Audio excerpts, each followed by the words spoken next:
Hello, I'm Paula. I'm the functional wellness practitioner here at Top Notch Health Solutions. And if you're watching this video, then you are preparing to obtain your stress and hormone profile. In this video, I'm going to help you walk through how to collect your sample. Let's start with what you will find inside of your kit. UPS mailer and shipping bag, detailed sample instructions, 4 of these test tubes. 4 labels, 1 with each tube, and your saliva test request form. Step 1, complete your test request form. Use a pen and write legibly in print. You want to complete the patient information, sample collection date, and times.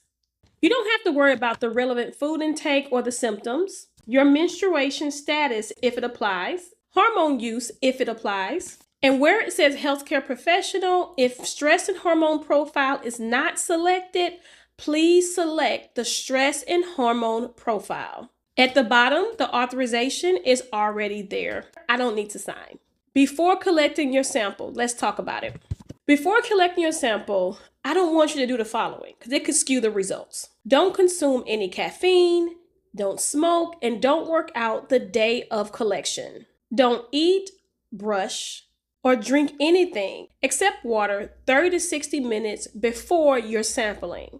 Water without any lemon or any additives. Don't drink water during the collection, okay? It can also skew the results. Don't consume any food 6 to 8 hours prior to collecting your sample. Sample collection times, all right? The first sample should be started 30 minutes after you awake. The second sample at noon, third sample between 3 and 5, and the last sample is at your bedtime. For menstruating women, it's best to do the sample 1 week before your cycle. If you've had a hysterectomy or partial hysterectomy, just obtain the sample at any time. If you're taking hormones, please let me know, and we'll discuss that even further. If you're using creams, gels, or spray, and pills, wait 12 to 24 hours from your last dose. Patches 1 to 2 days after they've been placed. Sublinguals and troches 36 hours after the last dose. Injections midway between injections. Before collecting your sample, the first sample should be started 30 minutes after you awake. The second sample at noon, third sample between 3 and 5, and the last sample is at your bedtime. Tips to collection. It's 4 tubes, guys, so it can be a little difficult. If you make a mistake, simply wash out the tube with water and start over. Let's just say you need help with creating saliva. It could be difficult. So you can try pressing the tip of your tongue to your teeth. That can help produce saliva.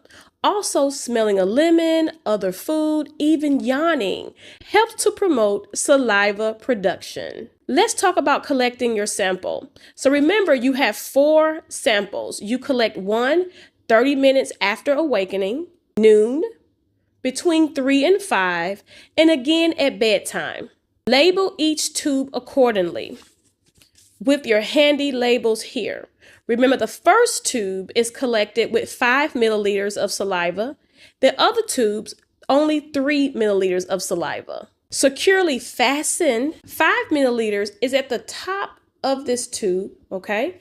And 3 milliliters is in between where you see the 3.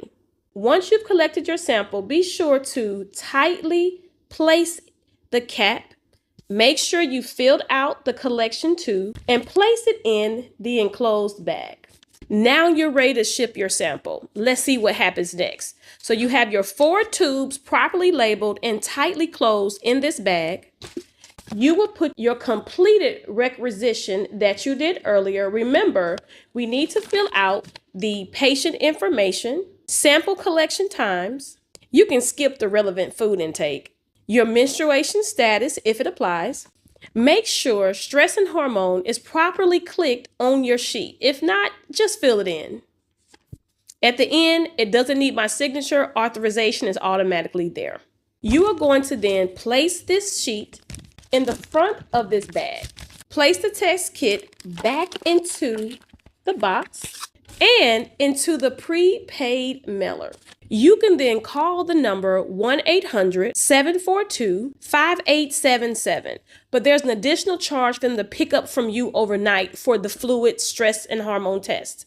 You can also drop it off at the UPS store. Remember, refrigerate your sample until it's time to go, if you're sending it off in the next 24 to 48 hours.